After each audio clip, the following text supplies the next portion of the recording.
Today's daf we're going to learn is Nedarim Daf Yutet. Today's daf is sponsored by Stacy Goodstein Ashtemker in loving memory of her mother, Arlene Goodstein's 7th yahrzeit. My mother's love of Judaism and the land of Israel set the stage for my life, missing her always. Okay, we're going to get started now with what we're up to. Okay, the study guide today will be very useful. In fact, I'm going to share screen if my computer lets me. Yes, here we go. Okay, and I'm just going to set it up. Okay, we're going to start with a review of where we were up to. We had our Mishnah, which said stam Nedarim lahachmir. That means if you're not clear about what the language the person used to make a neder, whether it was a neder, whether it wasn't a neder, which the Mishnah gave us several examples, we're not going to go over them. We're strict about it. Okay, we assume, which the Gemara ended up wording later on, mamono ma'ayel l'sfeika. That means we assume that when it comes to your objects and even maybe gufei, we're going to say your body, it will be no different, nizirut, for example, that when you make an ambiguous statement, it doesn't bother you to get yourself into a doubtful situation. There's actually a term that I'll already tell you from the beginning. It's a little bit hard to understand what this means because in different cases, it means something a little different. The simple actually is in this case of hamakdish chayato be'emto ikdish takoi. Okay, which we later attributed that opinion to the Mishnah, which is, if I designate, I say, all my undomesticated animals or all my domesticated animals are going to be sanctified, or maybe I even said that and that. Okay, the question is, did I mean to include only animals that are definites? Or did I mean I'm making a general statement to just dedicate all my animals? What do I care if I add a few more in out of suffix, right? Or if I make a language that it's not clear if I meant this or that.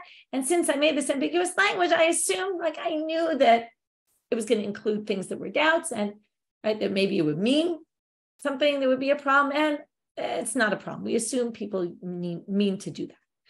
So when this Mishnah that says Stam Nedarim lahachmir contradicted a Mishnah in Taharot, which said Safek Nizirut lahakel, or lenient, the Gemara, Rabbi Elazar came and said, no problem. These are two different approaches to this question of, does a person, when they make a statement, do they mean to include things that are doubts, or are they only talking about definitive items? Or definitive, do they only mean if my statement was definitive? Again, it's going to mean a little bit of a different thing as we go through the sugya, which makes it a little complicated. It's the kind of thing that you really need a more even shiur to really think about this idea and what exactly, how it means, what it means in each of these different places and how they interact with each other. Again, not enough time for us to be doing that right now, but it's a very interesting concept of when a person makes a statement, do they assume to include doubtful things as well or not? So again, the rabbi said, yes, we assume you meant to include even sfekot. Rabbi Eliezer, or we're going to see later in the sugya, maybe it's Rabbi Elazar. For our purposes, it's not going to make so much of a difference. Obviously, in some sort of plane, it makes a difference whether it's Rabbi Elazar or Rabbi Eliezer who said this, but in any case, whoever it is going to say about a whole bunch of statements that are going to contradict each other, and it's either going to be all Rabbi Elazar or all Rabbi Eliezer. He said, Lo hikdisha takoi. The koi is not included because mamono lo ma'ayel l'sfeika, and therefore gufei kol sheken lo ma'ayel l'sfeika. A person does not, this is a review of what we saw in Shabbos' daf, and then we're going to move on to how we deal with this. But right now, just to review, Rabbi Eliezer says, a person, when I said my animals, I meant only definitive things, only things that are clearly animals, not things that might be, right, let's just say, let's go with the simple reading, that it was either undomesticated animals or domesticated. When I said domesticated, I meant ones that are definitively domesticated. And therefore, if I had a case, now here's the question, what's the case of Safek Nizirut? So the usual case they say is the case we're going to see later on today, but I'll give you an example. Let's say from our life, I say I will be a nazir if I have 10 bagels in my fridge. Okay? Now, that is Safek. Now, what happens? Let's say I go to my fridge and we go to check the bagels and there's 2 bagels. And I say, oh, but, then I find out that my kids ate bagels and one took it for lunch and that one took it for lunch and that one and there's no longer the amount of bagels that were there when I said it. And there's no way to figure out, I can't figure out who took what and how many they took. And I have no way to really figure out whether I was a nazir or not, whether there were really 10 bagels in the fridge. That would be a case of Safek Nizirut. As I said, from a conceptual perspective, it's actually a little bit different than Makdish Chayato Bento, because I actually maybe was convinced that there were 10 bagels, and now we just have a problem with figuring out it's a suffix and we don't know. But maybe it's saying I would never have put myself in a situation. I knew that if I say whether there's 10 bagels in my fridge, that we might never be able to check that, because how many bagels are in my fridge changes all the time. And therefore, we might not be able to go back to that moment when I said it to actually figure out. And then I didn't really mean to put myself in a suffix situation. I would never have said a statement where it wouldn't be clear whether I'm a nazir or not. Okay, so, and then that would apply to mammon as well. Basically, this is all one and the same thing according to the Gemara right now. We'll see later that maybe there's reasons to distinguish. So now the Gemara starts to question this and says the following. Amar le Abaye. Abaye says, actually not the Gemara, but Abaye comes and questions and says to the Rabbi Zera, who said, oh, no problem. Our mission is this. The Mishna in Taharot is that opinion. Well, he's going to have a problem. Comes Abaye and he says, "B'mayim kimta l'safek nazir lahakel ke Rabbi Eliezer." You're saying that safek nazir lahakel goes according to Rabbi Eliezer of this lo hikdish takoi, but ema seifa. Look at the end of that Mishnah. Okay, so that Mishnah appears here, Safek Nazirut Mutal. Okay, it's like Lahakel, same thing. And then it says, Safek Bechorot. If you have a doubt about a firstborn, whether this kid is the firstborn of its mother, or whether the Behema, which is supposed to go to the Kohen, is, right, both the child is supposed to go to the Kohen, not really go to the Kohen, but you pay the Kohen money, the Pidyon Ben. And in that case, the Kohen gets money. In the case of the animal, the Kohen gets the animal. Bein Tmeah, Bein Torah. But if you have a case of a doubt and you don't know, what does that mean? If I'm a Kohen living in the town, I can't go to you and say, give me that animal. That animal belongs to me. I'm a Kohen and it's not yours, because I can't prove that it's definitely a Bechor. It's a Safek case. Okay, so far that didn't really say much, but remember, we're assuming this Mishnah goes according to Rabbi Elazar, because the beginning goes like Rabbi Elazar, Safek Nazirut Mutal, and obviously the continuation goes like Rabbi Elazar. Now here comes the line that's critical. Tane Allah, there's a braita on that Mishnah. Okay, it's not the Mishnah itself, but there's a braita that explains that Mishnah, which now we're saying that Mishnah is Rabbi Elazar, and the braita says Asurim b'gizav avodah. There's a halacha that a bechor is sanctified. Because it's sanctified, you can't shear the animal, you can't work the animal, have it work in your field. So basically, even though, because if I'm the burden of proof is on the person trying to get the money, the Kohen can't come take your animal, but from the laws of, so that would be laws of monetary, can I claim it or not? But when it comes to laws of Isser v'heter, whether something's permitted or Isser, that Bechor is considered a Bechor. So if we say Safek, right, we say Rabbi Eliezer, who said, Mamono lo ma'aya l'sfeka, and therefore definitely his goof, right? A person doesn't put their money in a suffix situation, so why would my animal then be forbidden b'gizav avodah? If it's a matter, I don't know whether to sanctify it or not. It's a Bechor. Now, obviously, you're probably thinking, if you remember the previous thing about Bechor is very different, because Bechor is not sanctified because I sanctified it. And that's exactly what the Gemara is going to answer. So I have to say it's a bit of a difficult question to understand. So the question doesn't really make sense, because Bechor is not at all the same. It's not like this whole idea of when I made the statement, did I mean to include suffix situations? In this case, that's not the case, which is obviously what the Gemara is going to answer. So again, in this situation, the question is more hard to understand than the answer.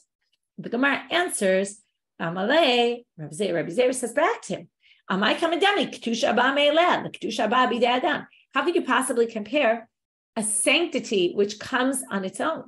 If this animal was the firstborn of its mother, or this child was the firstborn of its mother, obviously we're talking about the animal now, because a child is not a sore to shear and to work, right? That's a whole different thing.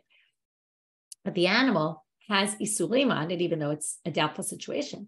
But that's because if it really was the firstborn, which we don't know, then it has sanctity on it, whether I sanctified it or didn't sanctify it. So it actually has absolutely nothing to do with our topic. That's very different from Kedusha Babi de Adam. What we've been talking about here is Stam Nazirut or Stam Nadar Malakel is because I took upon myself some statement. And Rabbi Eliezer is saying, if my statement included a doubt, well, that's not included because I wouldn't take upon myself something in a way of doubt. I would only do it more definitively. Again, how exactly you understand this is open to many different interpretations of why and how this exactly works. So now the Gemara says, but ela ikashya hakashya. Okay, but if you are going to have a difficulty on Rabbi Zera, here's the difficulty. In other words, that Mishnah in the end of that Mishnah in Taharot, the Bechor case, that's not a difficulty at all. But here we're going to bring a difficulty on Rabbi Eliezer. So again, the assumption of Rabbi Eliezer is, right, makdish chayato be'emto lo hikdish takoi. We're not going to include this animal that's a doubt, and therefore we're going to also say safek nazirut lahakel, because when a person takes on something, they're not going to put themselves in a situation where it's open to doubt. So therefore, if they made this statement, if there's 10 bagels in my fridge, I'll be a nazir, they didn't really mean to take upon nazirut in this way, right? Now that we have no idea whether there's 10 bagels, that's a safek situation. I never meant to get myself into this doubtful situation, and therefore I'm not a nazir, because that's not what I meant to do. Comes the Gemara, and basically the premise of what we're going to question here is nazir. When I take upon nazirut, that's a Torah law. To be a nazir is a Torah law. If I say I'm going to be a nazir, I'm a nazir by Torah law.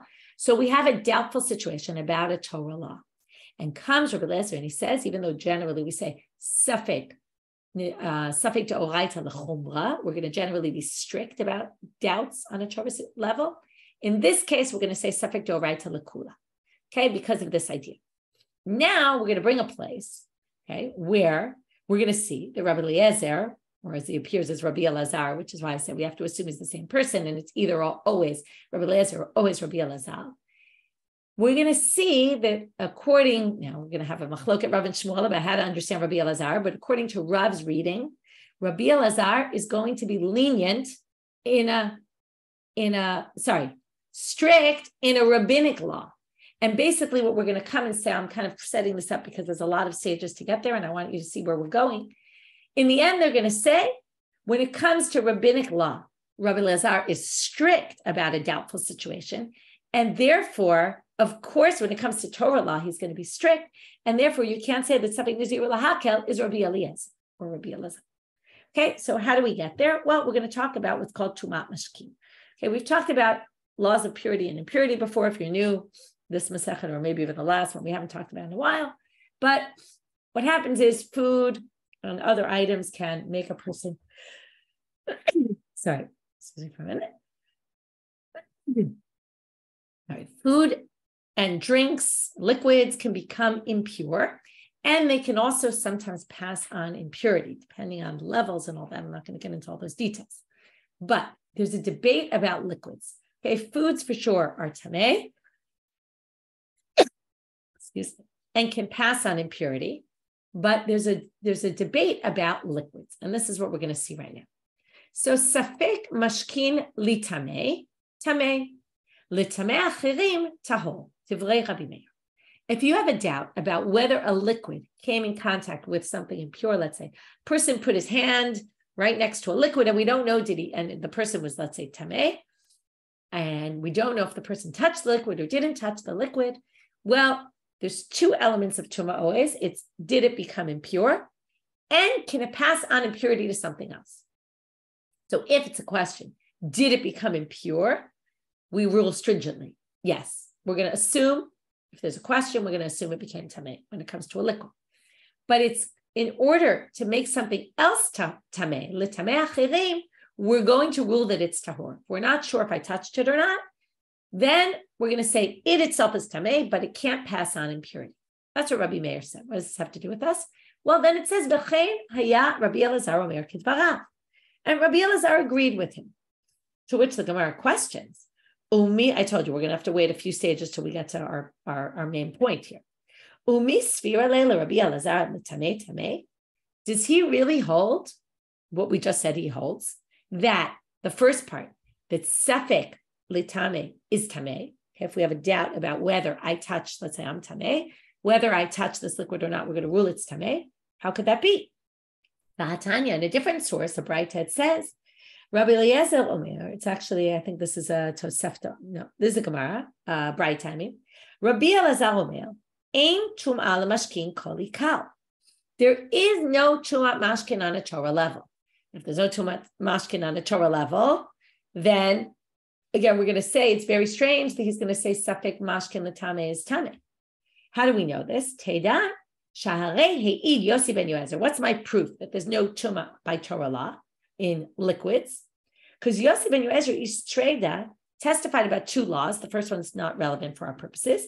Al ayil kamsa dechan, on a type of grasshopper, that this grasshopper is a kosher grasshopper, and you can eat it. Va'al mashkin beit mitbachaya dechan, and on the blood or any liquids in the temple, like where they slaughter in the temple, are all pure. That means, now what does that mean? Well, if they're pure, that means that in the temple, I'll give you an example. In the temple, shvut, if you remember, we learned Masachet Shabbat, any derabbanan, which is called a shvut, any malacha that's forbidden by rabbinic law is going to be permitted in the temple. Because in the temple, they were lenient with certain things for certain various reasons, and they said no derabbanan Shabbos laws in the temple. Likewise here. Now in the mikdash, what's the issue? If something becomes tameh, we want to minimize impurity in the temple because it creates a fiasco, right? You can't have tumah in the temple, so we want to minimize it. So if something's only forbidden by rabbinic law, then we're going to be lenient in the temple and say, listen, tumah that's by rabbinic law just doesn't apply in the temple. So the liquids in the temple are pure. Basically, if I touch a liquid, now the question is what? Pure in what way? They won't become tameh or they won't pass on impurity. And that's the machlokat Shmuel and Rav. So if you say, hanicha, now again, this means that it must be rabbinic. Now the question is, what's rabbinic? The fact that it becomes impure, or the fact that it passes on impurity is rabbinic. And then, obviously, whatever we say is rabbinic, that's not going to apply in the temple at all. So now there's a debate, Rav and Shmuel. Okay, if you're not following everything, when I get to the end, I'll go back and I'll explain it all, because it's one part built on the other. And then we'll just explain it in the reverse order. Shmuel says, what does it mean, beit mashkin in the beit mitbachaya? And then obviously what Rabbi Elazar said, aim tumah l'mashkin kol ikal, means there's no tumah mashkin to pass on impurity. So that works perfectly fine then, because of al tumah atzman yesh behen shapir. Then again, let's go back to line 1. Safek mashkin li tameh is tameh. Again, we're assuming Rabbi Meir said this, and then we know that Rabbi Elazar said it also.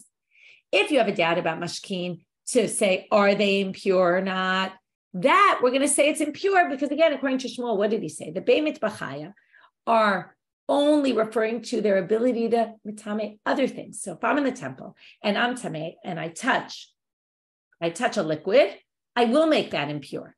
But that liquid won't be able to pass on impurity to anything else. So then it makes perfect sense. Safek mashkin l'tameh is tameh. That's a Torah law, so we're going to be strict.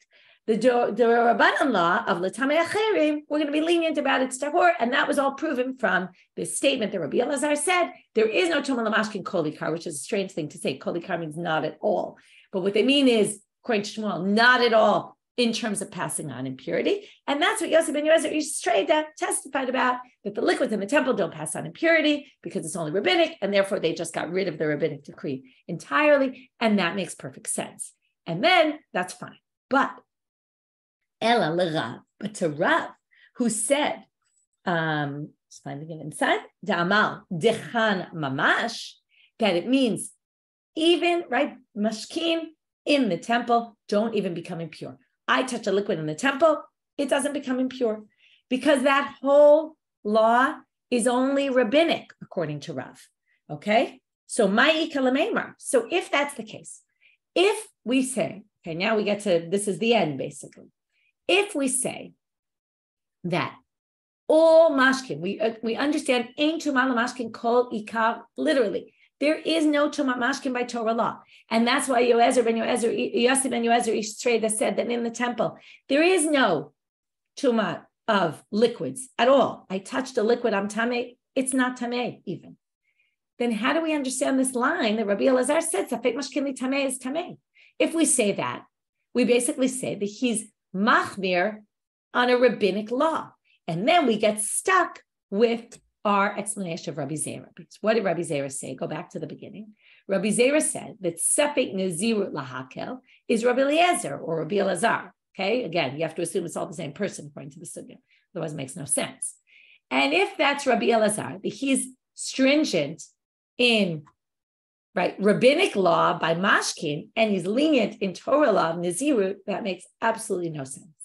So therefore, we're stuck, because it would make much more sense that Rabbi Elazar would say, if we're going to be stringent in rabbinic law of mashkin and say safek mashkin l'tameh is tameh, then he would also side with our Mishnah that stam nedarim lahachmir, right? If he's strict in rabbinic law, he's obviously going to be strict in Torah law. And therefore, they reject Rabbi Zera. Okay, Rabbi Zera is off the table. Rabbi Zera's suggestion that our Mishnahs, the rabbis, the other Mishnah where they're mekel, stam nazir lahakel, the Mishnah in Tarot is Rabbi Eliezer or Rabbi Elazar, is off the table because there's no way he was lenient about a Torah law when he was strict about a rabbinic law. So that's like in one line, that's what we write, that whole thing that we just said. So now, Ella, second option. Let's explain. It's a machloket tanaim of two other tanaim and a different machloket tanaim. So the machloket is Ella ha Rabbi Yehuda ha Rabbi Shimon. It's a machloket between Rabbi Yehuda and Rabbi Shimon. What's the case? Titania, as it says in a Braita, Haleni nazir im yesh b'kli hazeh me'akol. I will be a nazir. This is what I made mention of the bagel case. I'll be a nazir if in this pile there's 100 core. It's a measure of volume. Okay, if there's 100 core measurement in this pile.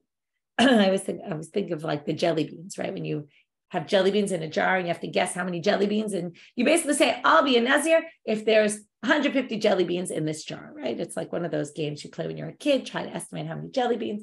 So you say that. And then you went to count the jelly beans. And what happened? It was stolen or lost. Rabbi Yehuda matil, but Rabbi Shimon osil. Rabbi Yehuda permits, because what does he say? You would know, let's go back to our original, Loma ayel inish nafsha l'sveika, right? A person doesn't put himself as a nazir in a safek situation. You didn't, when you said how many jelly beans you assumed were in the jar, you didn't really know, right? If you were wrong, right, you didn't really mean to put yourself a nazir out of doubt, okay? And therefore, it's okay. Rabbi Shimon says, what are you talking about? You said, I'll be a nazir if there are, and maybe there really were, and therefore, you have to be a nazir out of a doubtful situation. So Rabbi Meir forbids, Rabbi Yehuda permits. That exactly breaks down into stam nedarim lachmil, that's Rabbi Shimon, and stam nazirut lahakel, that's Rabbi Yehuda. Again, we're assuming neder and nazir is the exact same thing. It would be no different if you're right. That was the whole thing the Gemara said at the top of the daf, which is or the end of yesterday's daf, which is if you're going to we think that people kind of put themselves in a safek situation, right, or willing to make a statement that includes sveikot, and they meant to include the doubtful cases in a case of money, we would say the same thing in the case of your body, right, as if they're the same. Soon we'll see that maybe there's a difference, but right now we assume they're the same. So comes the Gemara and says, according to this, okay, now here's the assumption, which again is a very clear assumption until now, based on what we've been saying, that according to understanding that this Tosefta Taharot nazir, if there's 100 core in the pile, and then you couldn't find them or not, is Rabbi Yehuda, who permits, that Rabbi Yehuda holds, we don't put ourselves in these safek situations, and therefore safek nazir lahakel, because I wouldn't have put myself in the situation if I knew it was going to be a lack of clarity about whether it has 100 core, it doesn't have 100 core, I wouldn't do that. So now, again, like I said, that statement could be understood in a number of different ways. Why I wouldn't do this, okay? So we're going to leave that more for an Ian Shiur, not for our Shiur. But it definitely requires food for thought. What exactly does that statement mean? But now the Gemara says, if you say that, Urami to Rabbi Yehuda to Rabbi Yehuda, we're going to have a contradiction. Our assumption that Rabbi Yehuda holds Loma ayel inish nafsha l'sveika, a person doesn't put himself in a doubtful situation. Well, that contradicts something else Rabbi Yehuda says elsewhere. What is that? Umi Amar Rabbi Yehuda. So first they're raising the question. Mi means ha'im, did really? Did Rabbi Yehuda really say Loma ayel inish nafsha l'sveika, that a person wouldn't take on nazirut in a kind of doubtful manner, or a neder for all intents and purposes? Well, where's the contradiction going to come from? None other than our Mishnah. Urimini, what did our Mishnah say? Urimini means we're going to have a contradiction from a parallel source. Rabbi Yehuda Omer, Stam teruma b'Yehuda asura u'b'Galilee muteret. you remember this case? So we learned this in yesterday's stop. If I say something will be forbidden to me like truma, now truma could mean truma that goes to the Kohen, which is forbidden, which means it's a davar asul, and that's not even a neder. Or it could mean trumat halishka, which is the machatziot shekel, the half shekel that went to the temple. That were sanctified because people dedicated them. So that's a davar hanadul. That would be. Now, a stam truma in the Judean area is forbidden because it could be either or. In the Galil, it's going to be permitted. Why?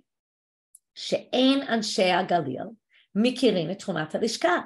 Because in the Galil, the only truma they really discussed there was the truma to the Kohanim. They didn't really talk ever about trumat halishka because they were living far away from Jerusalem. It wasn't anything part of their reality. I mean, yes, the machatzira shekel was, but the trumat halishka was the kuppah, right? The box of stucco kind of that sat in the temple. They didn't really talk about truma in those words. So they didn't mean that. Now here comes the question, and from here we'll move to Amud Bet. Tama de'e mikirin. What does it say here? He said, Rabbi Yehuda himself, the reason in the Galil it's going to be permitted is because the people in the Galil don't know trumat halishka. What if they did? Hamikirin, let's say they did talk about trumat halishka. It was part of their jargon. What would you say? Asulim. Well, then it would be, I don't know, 50-50 chance. I don't know how much the chances are, but let's say 50-50. Truma could be trumat halishka. This is all theoretical because it's not the case. But it implied in this Mishnah is if they knew the trumat halishka, then it could be that, it could be that. And what are we going to say? It's asul, right? That would be the assumption. It's only mutar because they don't talk about trumat halishka ever. But if they were to have talked about trumat halishka, it would be forbidden. So what do you see here? If I say the word truma and I live in the Galil, and let's say in Galil, it happens to be in this time period, people do know trumat halishka and they do talk about it. I've now made a statement. This is an ambiguous statement. I put myself in a suffix situation. And Rabbi Yehuda, until now, we were trying to say, would say that wouldn't count because I wouldn't put myself in a suffix situation. That's like saying, I'll be a nazir if there's 100 core here. Again, they're very different situations, but they're both cases where I've said something that's not clear what I meant. Right. And it could be understood in different ways, or it could be the reality is different. It could be, again, they're different. And that's why it requires a little more eon to understand the nuances. But right now, it sounds like Rabbi Yehuda would be stringent. Now, if you've thought about this, I want to raise it. If you didn't, you don't have to pay too much attention to me. But one thing that's difficult here is they should have just answered from the first line of Rabbi Yehuda. Rabbi Yehuda said, Stam Truma B'Yehuda Asura. Instead of trying to make an inference from the second part, Stam Truma B'Yehuda Asura means Truma, we go l'chumra, because Truma in Yehuda, we assume, could be Trumat halishka, could be Trumat of the Kohanim. And therefore, as soon as we say it's forbidden, that's already, we're being strict, right? That's l'chumra, and then Adam machnis atzmo l'safek. So why did the Gemara ask that? It's a good question. Would have been a much simpler question, and it would have meant the same thing. Some people claim that it could be that, again, if what I said was, let's say, 50-50. So it could be that in Judea, Truma always meant Trumat halishka. It's a little hard to say that, but it's a possible answer. But anyway, the question's better than the answer. But that it could be that Stam Truma is so much more likely. They were saying Trumat halishka, and that's why it's Aser. But if it was more evenly distributed, then we go the Chumrah. That's a question I want to put on the side. If you followed it, great. If not, don't worry about it. I'm a Rava. So now we're going to try to figure out this contradiction. Why? Again, this is all because I want to be very clear. This isn't about Rabbi Yehuda specifically in the Hareini Nazir. It's how we understood it. The way we understood in order to resolve the contradiction between our Mishnah and the Mishnah in Taharot, we explain that when Rabbi Yehuda says Hareini Nazir, yesh b'kriyah ze'me'akor, and then it turns out, right, we can't figure it out. Rabbi Yehuda's matir. Why? Because lo ma'ayel inish nafsha l'steika. Person doesn't put himself in a suffix situation when he takes on a neder, and yet Rabbi Yehuda in our Mishnah seems to say if he took on a neder in a doubtful, ambiguous manner, it actually would be a neder, and that's the opposite of this not being nazir. So we're going to have two answers, Rava and Rav Ashi. We're going to raise two questions on Rava. One we're going to answer, one we're not going to answer.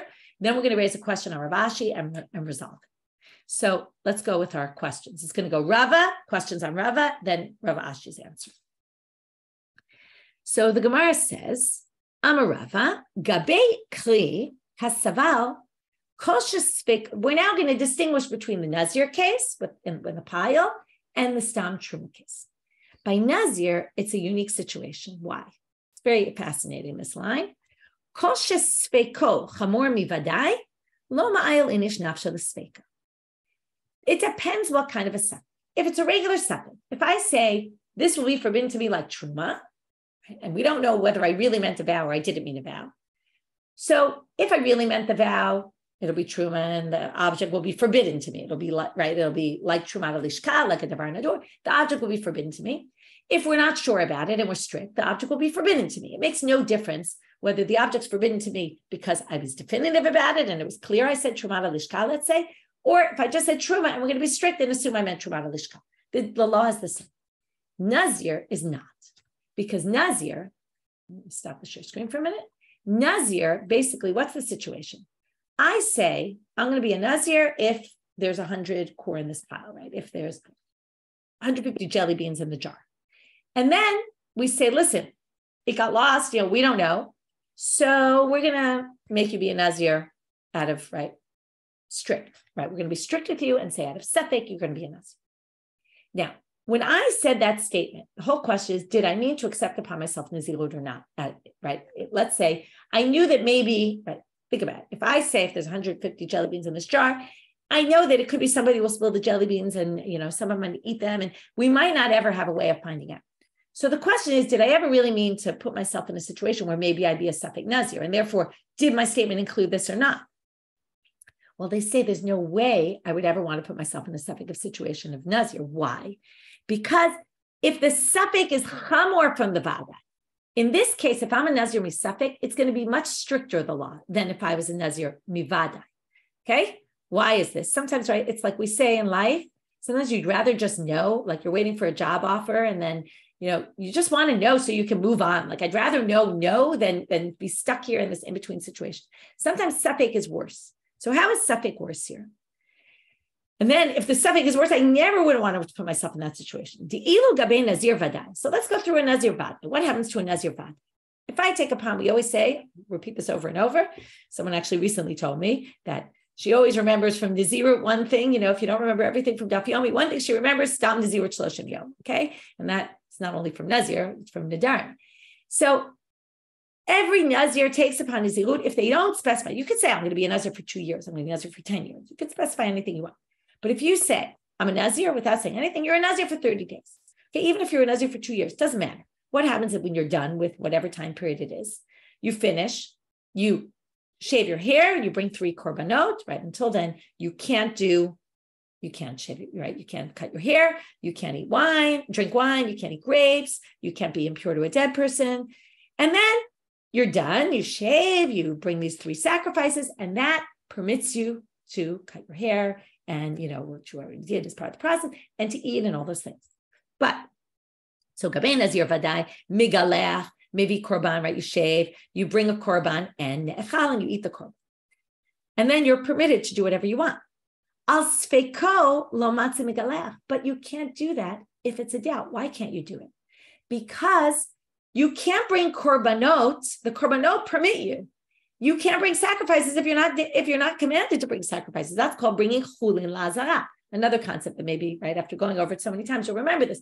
You can't just decide I'm bringing something that's not a sacrifice into the temple and I'm sacrificing in the temple. If I'm not obligated to bring the 3 sacrifices of a nazir, I can't bring them voluntarily. Some of them maybe theoretically you could, but not all of them.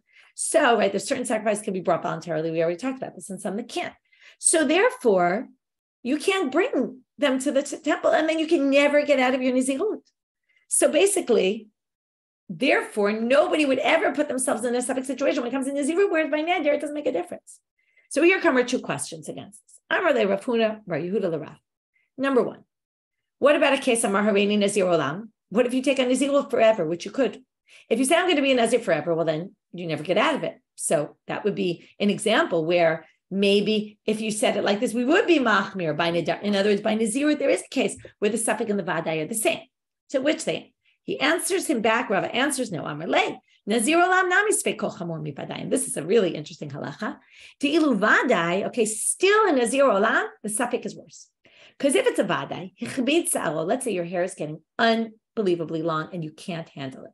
You're a nazir olam, and you just can't deal with it. This is fascinating, especially in light of lo mevim chulin lazara.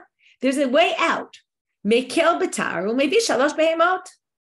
Okay, you basically can bring a set of korbanot and shave, and you can basically get a haircut in the middle. You have to go through the process of bringing these sacrifices. You can, it's like, right, we always say between Shabbat and Yom Tov, right? You wish you had a minute to just like fix everything and put on the lights you wanted. And, here you get it. Okay. It doesn't say how often you can do this, but once in a while, when it's really, really uncomfortable, we allow you to do that. Amal, it's funny, it's interesting. Rabbanit Dreyfus spoke in our community this Shabbat, and she spoke about mitztar patur min sukkah. So I was thinking, there's another similar example where all of a sudden, if you're uncomfortable, like where else do we have that? Where you're uncomfortable, the halacha lets you not keep the halacha, right? Here it's even more, because we're actually letting you bring korbanot to the temple to basically allow you to cut your hair. That's why it's really fascinating. Anyway, so basically the ilusve kolo. So even nazir olam will be the same scenario where it is more strict your safek than your bad. So comes question number 2. Amar hareini nazir shimshon mai. There happens to be this concept of you could be a nazir shimshon. Shimshon never cut his hair ever. Okay, he didn't have that heter. Oh, and right, they cut his hair, but he didn't cut his hair. So if you say, I'm going to be a Nazir Shimshon, you're basically taking upon yourself to never, ever, you want to be a Nazir Olam, that you will never, ever do this. So now they say, so that would be a case where the Safek and the Vadai are the same. To which the answer is, Amalei Nazir Shimshon Lo Tanya. Now, this is also interesting. There's 2 ways to read this. Some people say there is no such thing as Nazir Shimshon, is what it means. Okay, which is very hard to say because we're going to get to the Gemara Nazir, and it talks about what if you're Nazir Shimshon. So it's interesting that some people claim that there is no such thing, even though the law, they do discuss the law at some point about someone who takes upon themselves Nazir Shimshon.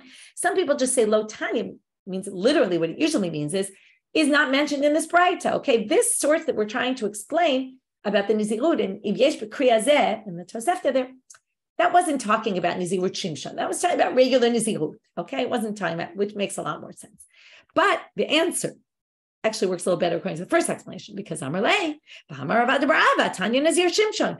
They say back to Rava, Rav Huna, or Yehuda says to Rava, but they say it's included in that Braita, or they say there is such a thing as Nazir Shimshon. To which Rava says, Amarle, Tanya, if that's what you say, then that's what you say, and I guess you're right. And then the question becomes, interesting question, the Rishonim, does this mean that Rava's answer was rejected? Or does it mean that there's a bit of a question from some very rare case on Rava's answer, but it doesn't necessarily mean it was rejected? Okay, so again, just to review for a quick minute before we move on to the second option, I'm just going to put the chart. Now we have Hareini Nazirim Yesh B'Kriya Zeh, right? If there's 150 jelly beans in here and then it gets lost, Rabbi Yehuda permits. That's because nobody would ever want to get themselves into a suffolk situation by Nazir, because their situation is going to be way worse. They're never going to be able to get out of it. Whereas Rabbi Yehuda, who said in our Mishnah, same Rabbi Yehuda, the Rabbi Yehuda in our Mishnah said, Stam Truma B'Yehuda Asura, Galilee Muteret, because Ein Anshe Galilee Mekirim Truma V'Lishka. But if they would know, it would be forbidden, and therefore you see he has this suffix is l'chumra. That is regular laws of Nedarim, where the suffix is going to be no different from the fact. Now we move on to Rav Ashi. So Rav Ashi says, just move this up a bit. Okay. So the Hareini Nazirim Yesh B'Kriya Zeh, he says, you're worried about Rabbi Yehuda contradicting Rabbi Yehuda. It's not really true. There's no contradiction. Why? Rav Ashi Amar, Rabbi Yehuda Mishna Rabbi Tarfon, that Tosefta in Nazir, Hareini Nazirim Yesh B'Kriya Zeh, Rabbi Yehuda permits. Why? It's not actually his own opinion. He's quoting Rabbi Tarfon's opinion, as he quotes, and this is a very famous sugya because it comes up in the sugya about gambling. Okay, and you'll see why in a minute. Tanya. Well, you might not see it. It's actually quite complicated. I'm not going to get into the whole thing, but there's something in gambling called asmachta. Why is a gambler forbidden to be a witness? There's 2 answers, and one of them is because he never really means, when he puts down the money on the table, she puts down the money to gamble, they never really intend to lose their money. So therefore, you're basically robbing everyone who's involved is taking money from someone else because they never really intended to give it to you.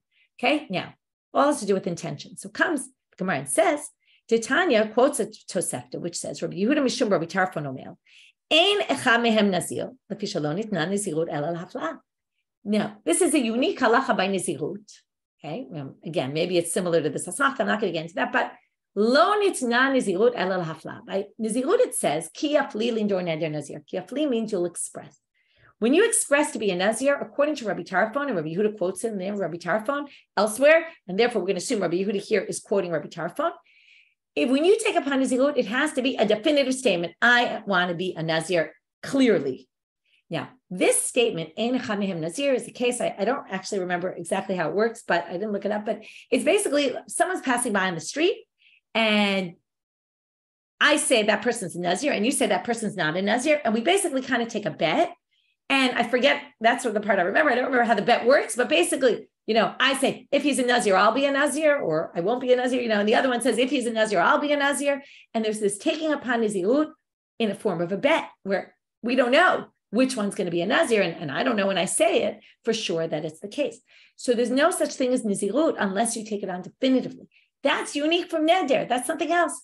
Nazir has something unique to it, which is this concept, again, only according to Rabbi Tarfon. So basically we say, Rabbi Tarfon, this is Rabbi Yehuda in the name of Rabbi Tarfon. That doesn't contradict Rabbi Yehuda in our Mishnah because you can say really two things. One is it's a unique halacha by nazirut, but even if you don't say that, it's so unique by nazirut. That's Rabbi Yehuda in the name of Rabbi Tarfon. He's not quoting his own opinion.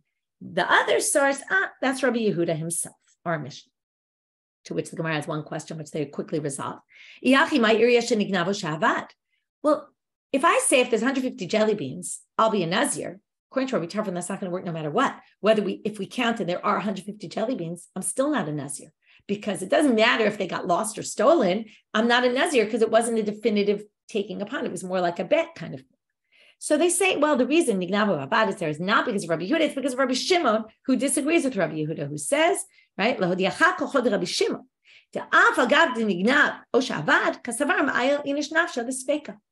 Comes Rabbi Yehuda, Rabbi Shimon, and he says, the Nignavu Avad is only because of Rabbi Shimon. According to Rabbi Yehuda and the name of Rabbi Tarfon, it wouldn't be a neder no matter what. Okay, it wouldn't be a nazir. According to Rabbi Shimon, he'll be a nazir even if we never count the jelly beans, because he holds no matter what.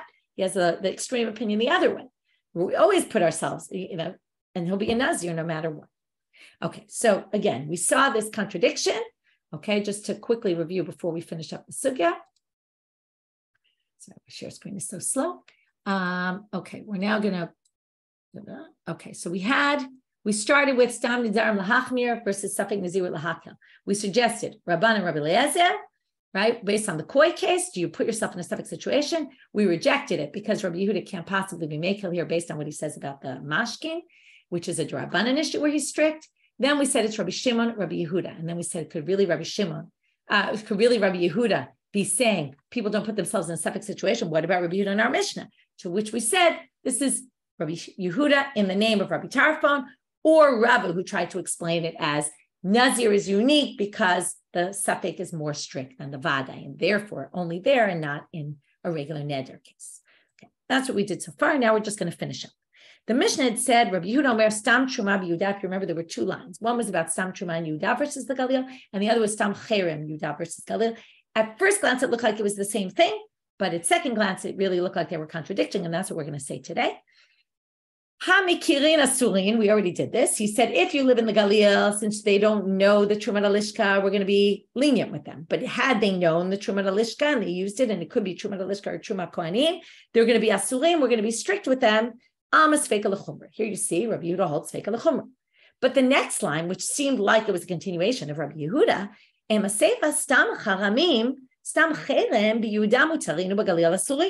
in Judea they're permitted, in the Galilee they're forbidden, because the people in the Galilee don't know from cherem kohanim. Cherem kohanim is davar mutal. That means they don't know from the davar mutal, which wouldn't be a neder, and therefore we're going to be strict with them.